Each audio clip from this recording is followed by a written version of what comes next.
Hello everyone, welcome to my YouTube channel care education purpose. তোমরা সবাই কেমন আছো?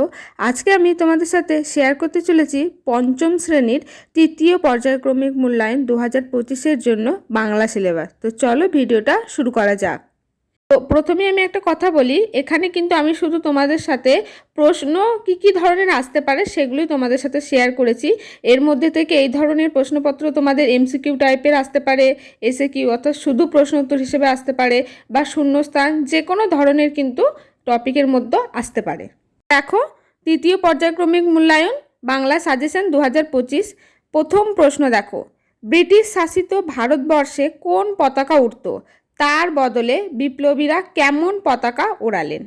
তারপরের প্রশ্ন দেখো, ইংরেজ আমলে ভারতীয়দের প্রতি ইংরেজরা কেমন আচরণ করত? ইংরেজদের অত্যাচারের বিরুদ্ধে মানুষ কিভাবে মাস্টারদার নেতৃত্বে রুখে দাঁড়িয়েছিল? ছোটদের প্রিয় চরিত্র ঘনাদা কার সৃষ্টি? পথের পাঁচালী বইটি লেখককে? জটি পিসিমার বাড়িতে কী বারে কেন তালের প্রয়োজন হয়েছিল? কে কিভাবে জটি পিসিমাকে তাল জোগাড় করে এনে দিয়েছিল? বর্ষাকালে গোপালের দেখা স্বপ্ন কিভাবে মিথ্যা হয়ে গেল তা গল্প অনুসরণে লেখো। গাছ আমাদের কি দেয় তা 5টি বাক্যে লেখো।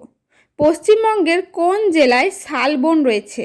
শাল পাতাকে মানুষ কিভাবে ব্যবহার করে? কবি শঙ্খ ঘোষের লেখা দুটি ছোটদের বইয়ের নাম লেখো।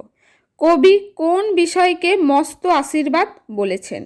কবি যখন একলা থাকেন তখন তার সঙ্গে কারা থাকে? পেটকাটা ও চাঁদিয়ালের কিভাবে দেখা হয়েছিল? তাদের বন্ধুত্বই বা কিভাবে গড়ে উঠল? গল্পে আকাশ কিভাবে দুটি বন্ধু ঘুড়ির বন্ধু হয়ে উঠল? সেটা কিন্তু তোমাদের নিজের ভাষায় লিখতে হবে। বোম্বাগড়ের রাজা কবিতাটি পড়ে সেখানকার মানুষ ও নিয়মকানুন তোমার কেমন লাগলো তা নিজের ভাষায় লেখো। আবোল তাবোল কবিতার বইটি কার লেখা? পালিয়ে গেল অনেক দূরে, কে পালিয়ে গেল? এরপর 19 নম্বর থেকে দেখো, দুপুরবেলা চারিদিক অন্ধকার হয়ে গেল কেন? পৃথিবীর বৃহত্তম ম্যানগ্রোভ বনাঞ্চল কোথায় রয়েছে? বসন্তকালে সুন্দরবনের দৃশ্যটি কেমন তা 5টি বাক্যে লেখো। বাংলার বাঘ নামে কে পরিচিত? বাঘা যতীন নামে কে পরিচিত? সুন্দরবনের মধু সংগ্রহ করতে যাওয়া অত্যন্ত ঝুঁকিপূর্ণ, এই বিষয়ে 5টি বাক্য লেখো। মধুর চাক খুঁজে পাওয়ার পন্থাটি কি? ধনাই কিভাবে বাঘের হাত থেকে বেঁচে গেল? মায়াতরু কবিতাটি কোন কাব্যগ্রন্থ থেকে নেওয়া হয়েছে? গাছের কাঁটা কিভাবে তাকে বাঁচায়? এটা কিন্তু দেওয়া হয়েছে ফণিমনসা ও বনের পরী এই গল্পটি থেকে।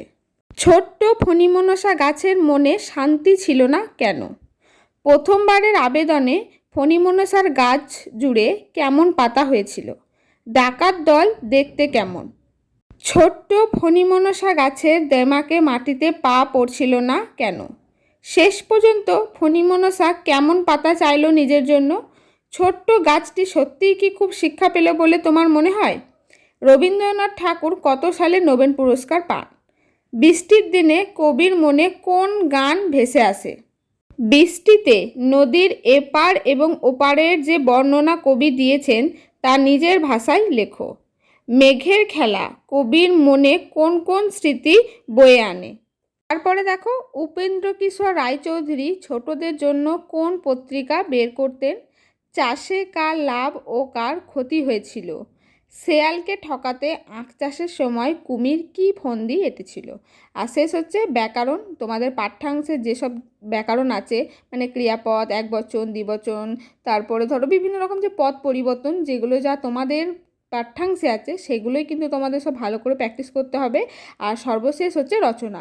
রচনা তোমাদের বিদ্যালয় থেকে যা দেওয়া হবে তোমাদের কিন্তু বলে দেওয়া হবে কী ধরনের টপিক তোমাদের আসতে পারে, তোমাদের সেই টপিকটা দিয়ে দেওয়া হবে, সেইগুলো তোমরা কিন্তু ভালো করে প্রিপেয়ার করে নিও। এই হচ্ছে তোমাদের পঞ্চম শ্রেণীর বাংলা সাজেশন তোমাদের অ্যানুয়াল পরীক্ষার জন্য। তোমরা এগুলি কিন্তু খুব ভালোভাবে প্রিপেয়ার করে যেও। তো আজকের ভিডিওটি এই পর্যন্তই। যদি ভিডিওটি ভালো লাগে একটি লাইক করে দিও, আর অবশ্যই তোমরা কিন্তু উত্তরগুলো সব রেডি করে রেখো। যদি কোনোটা না পেয়ে থাকো বা বুঝতে না পারো আমাকে কমেন্টে জানিও, আমি তোমাদের অ্যান্সার করে দেওয়ার চেষ্টা করব।